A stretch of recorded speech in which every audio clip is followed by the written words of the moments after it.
वन्दे वाञ्छितकामार्थे चन्द्रार्धकृतशेखरां सिंहरूढा अष्टभुजा कुष्मांडा यशस्विनीं। नवरात्रि के 9 पावन दिन चल रहे हैं और इन दिनों में प्रत्येक दिन देवी दुर्गा के विभिन्न स्वरूपों की पूजा अर्चना की जाती है। शारदीय नवरात्रि का आरंभ हुए वैसे तो आज चौथा दिन है, लेकिन इस बार नवरात्रि कुछ विशेष है और आज तृतीया तिथि है, यानी कि इस बार तृतीया तिथि 2 दिन पड़ रही है। तो इसलिए कल भी नवरात्रि का तीसरा दिन था और तृतीया तिथि थी और आज भी तृतीया तिथि है।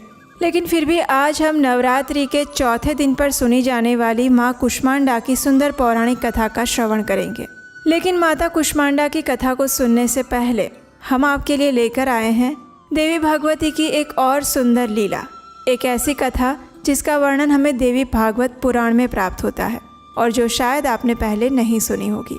और आज के इस कथा वीडियो के अंत में आपके लिए एक बहुत ही सुंदर मधुर भजन है जो आपको सुनना अच्छा लगेगा, तो उसे सुने बिना इस वीडियो को बंद मत कीजिएगा। तो चलिए आज नवरात्रि के चौथे दिन सुनी जाने वाली माँ कुष्मांडा की पौराणिक व्रत कथा और उससे पहले देवी दुर्गा की एक और सुंदर लीला का श्रवण करते हैं। आइए आज की कथा आरंभ करते हैं। प्राचीन काल की बात है। कौशल देश में देवदत्त नाम से विख्यात एक ब्राह्मण रहता था। उसकी कोई संतान नहीं थी। पुत्र प्राप्ति के लिए उसने सविधि पुत्रेष्टि याग आरंभ किया। तमसा नदी के तट पर जाकर उसने उत्तम यज्ञ मंडप बनवाया। यज्ञ करने में निपुण, वेद के पूर्ण ज्ञाता ऐसे ब्राह्मणों को बुलाया। विधि विधान पूर्वक यज्ञ वेदी बनवाई, अग्नि की स्थापना की और इस प्रकार द्विजवर देवदत्त विधि पूर्वक इस पुत्र कामेष्टि यज्ञ में सम्मिलित हुए। देवदत्त ने उस यज्ञ में मुनिवर सुहोत्र को ब्रह्मा, याज्ञवल्क्य को अर्धवायु, बृहस्पति को होता, पैल को प्रस्तोता और गोभिल को उद्गाता और अन्य उपस्थित मुनियों को सदस्य बनाकर उन्हें विधिवत धन दक्षिणा में दिया। सामवेद का गान करने वाले मुनिवर गोभिल उद्गाता होकर 7 स्वरों के साथ रथंतर मंत्र का उच्चारण कर रहे थे। स्वरित स्वर से मंत्रगान हो रहा था। बार बार सांस लेने से मंत्रोच्चारण करते समय उनका स्वर भंग हो गया और तुरंत ही देवदत्त ने क्रोधित होकर गोभिल से कहा, मुनिवर आप बड़े मूर्ख हैं। मैं पुत्र प्राप्त करने के लिए यज्ञ कर रहा हूँ और आपने मेरे इस सकाम यज्ञ में स्वरहीन मंत्र का उच्चारण कर दिया। अब ये सुनकर गोभिल अत्यंत क्रोधित हो गए। उन्होंने देवदत्त से कहा, अरे देवदत्त, तुम्हें शब्द शून्य प्रचंड मूर्ख पुत्र प्राप्त होगा, साथ ही उसमें शठता भी भरी होगी। सभी प्राणियों के शरीर में श्वास आते जाते रहते हैं, इन पर किसी का अधिकार नहीं है। फिर स्वर भंग हो जाने में मेरा कोई अपराध नहीं था जो तुमने मुझसे ऐसे कटु वचन कह दिए। अब महात्मा गोभिल की ऐसी बात सुनकर उनसे श्राप प्राप्त करने के बाद देवदत्त घबराने लगा। अत्यंत खेद प्रकट करते हुए उसने मुनि से कहा, हे विप्रवर, आप मुझ निर्दोष पर निष्कारण कुपित क्यों हो रहे हैं? मुनि तो कभी भी क्रोध के वश नहीं होते। थोड़ा सा अपराध हो जाने पर आपने मुझे ये कैसा श्राप दे दिया? पहले तो मैं वैसे ही पुत्र के अभाव में दुखी था, इस पर आपने मुझे दूसरे घोर दुख के पचड़े में डाल दिया।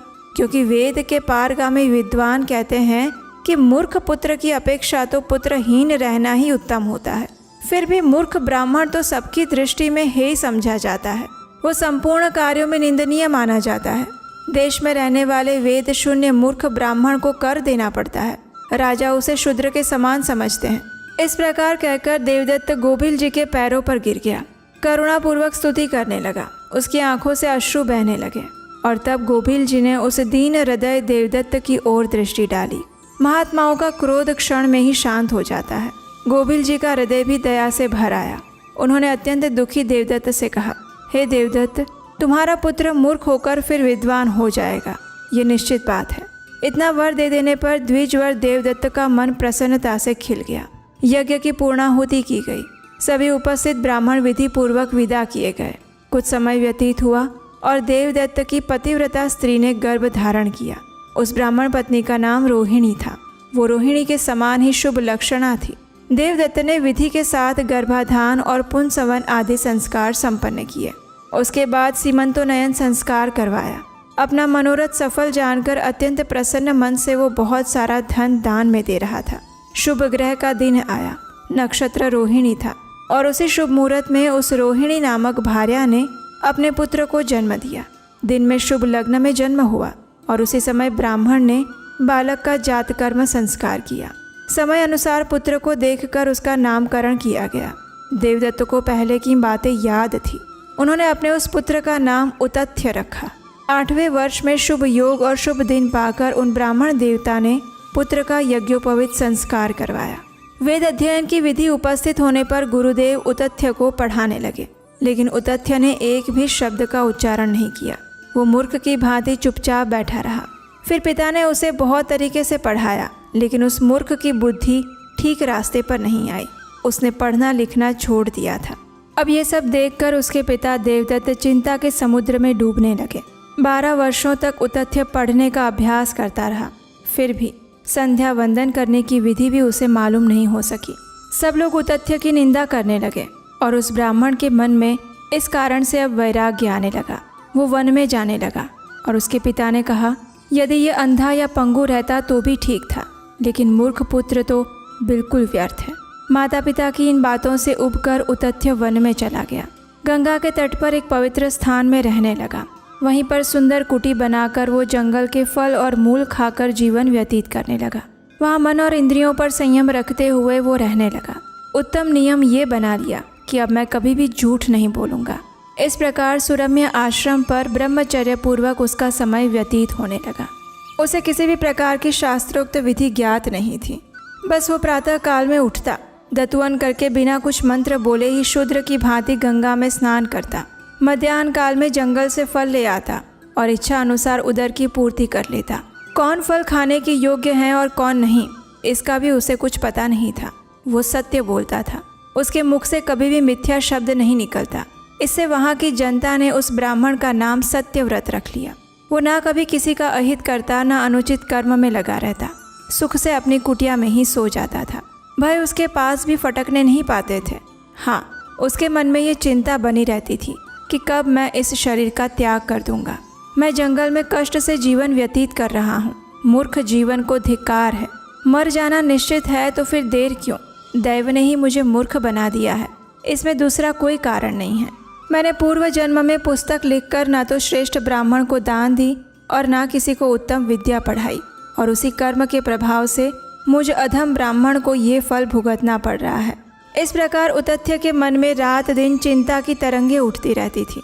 इस प्रकार पुण्य सलीला गंगा नदी के तट पर रहते हुए उन्हें 14 वर्ष बीत गए। न कोई आराधना की, न जप किया, न किसी मंत्र की जानकारी प्राप्त की, लेकिन सत्य बोलने का व्रत पालन करते रहे। एक समय की बात हुई। एक महान मूर्ख जंगली आदमी शिकार खेलते हुए उस स्थान पर आ पहुंचा। उसके हाथ में धनुष बाण थे। उस घोर वन में शिकार करते समय यमराज के समान वो भयंकर जान पड़ रहा था। वो अत्यंत डरावना था, हिंसा वृत्ति में लगा रहता था। उस धनुषधारी किरात के बाण से एक सूअर बिंध गया था।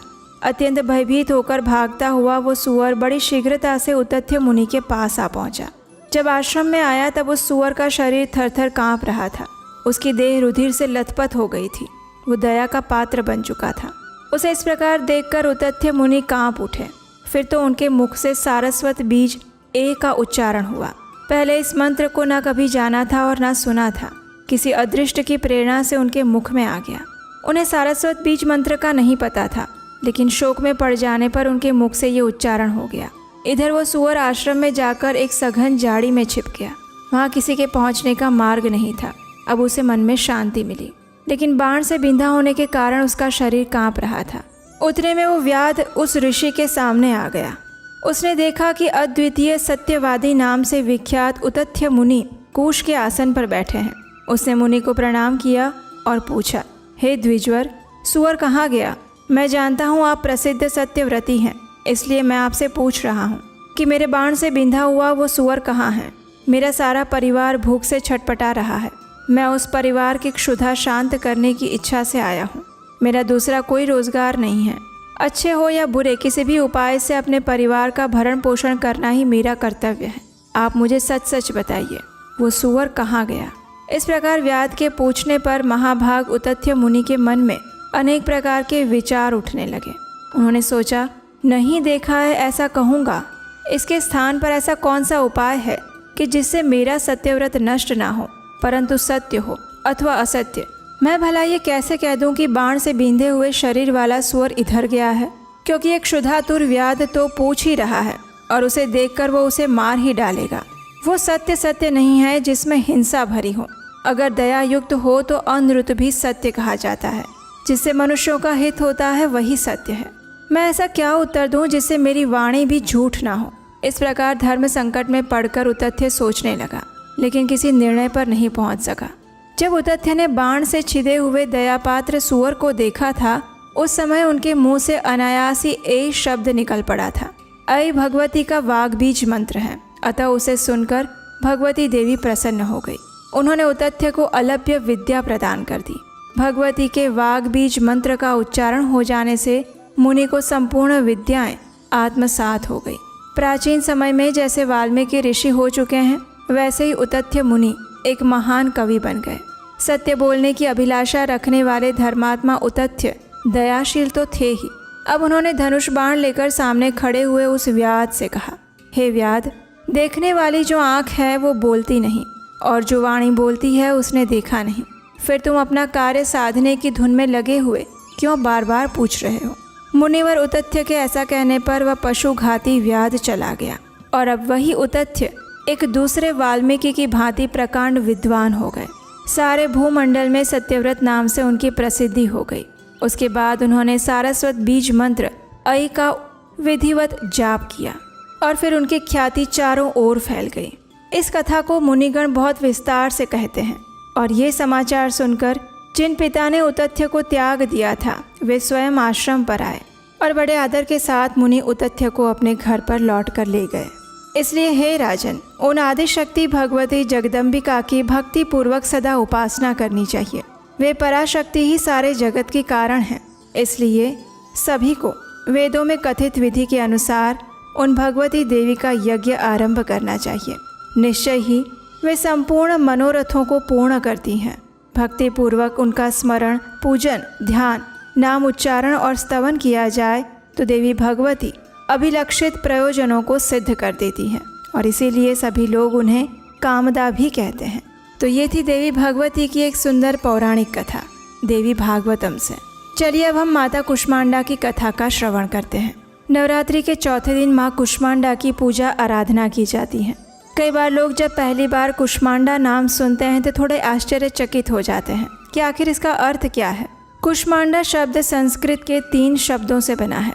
कु का अर्थ है छोटा, उष्मा का अर्थ है उष्णता या ऊर्जा, और अंड का अर्थ है ब्रह्मांड, यानी वो शक्ति जिसने अपने छोटे से हल्के से स्मित से संपूर्ण ब्रह्मांड की रचना कर दी, वही है माँ कुष्मांडा। पौराणिक कथा के अनुसार जब इस सृष्टि का आरंभ नहीं हुआ था, तब चारों ओर केवल अंधकार ही अंधकार फैला हुआ था।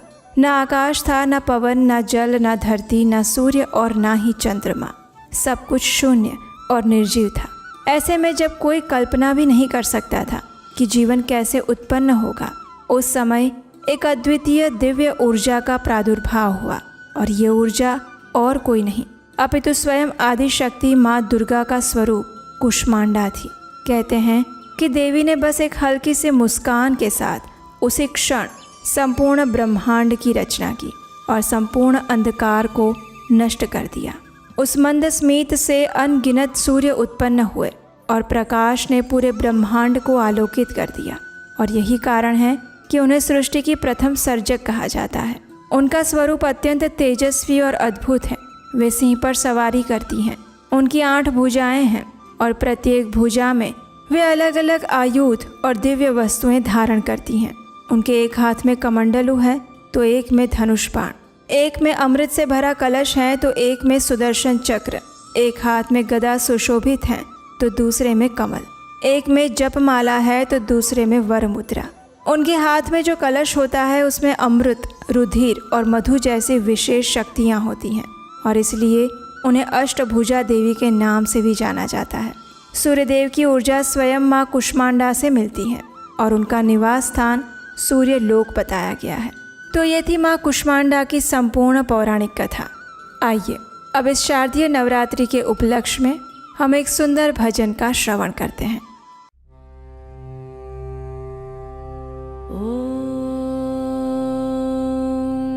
श्रीदुर्गाय नमः।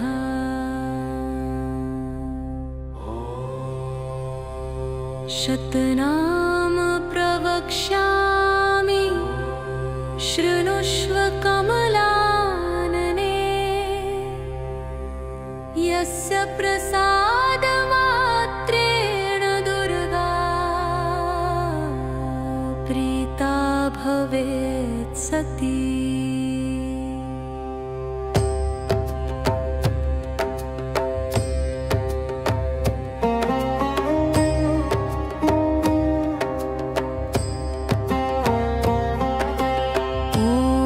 सती साधवी भवप्रीता भवानी भवमोचनी। आर्या दुर्गा जया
सुतं जायं हयं हस्तिनमेव च चतुर्वर्गं तथा चान्ते लभेन्मुक्तिं च शाश्वतीं कुमारीं पूजयित्वा तु ध्यात्वा देवी सुरेश्वरीं पूजयत् परया भक्त्या पठेन्नाम शताष्टकम् तस्य सिद्धिर्भवेद्देदि सर्वैरसुरवरैरपि राजानो दासतां यान्ति राज्यश्रियमवाप्नुयात्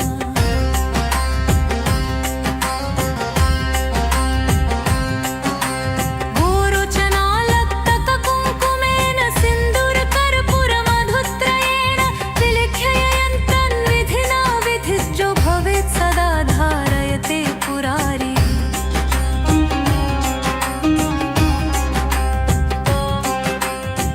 भौमावास्यानि शामग्रे चन्द्रे शतभिषाङ्गते विलिख्य प्रपठेत् स्तोत्रं स भवेत् सम्पदां पदम्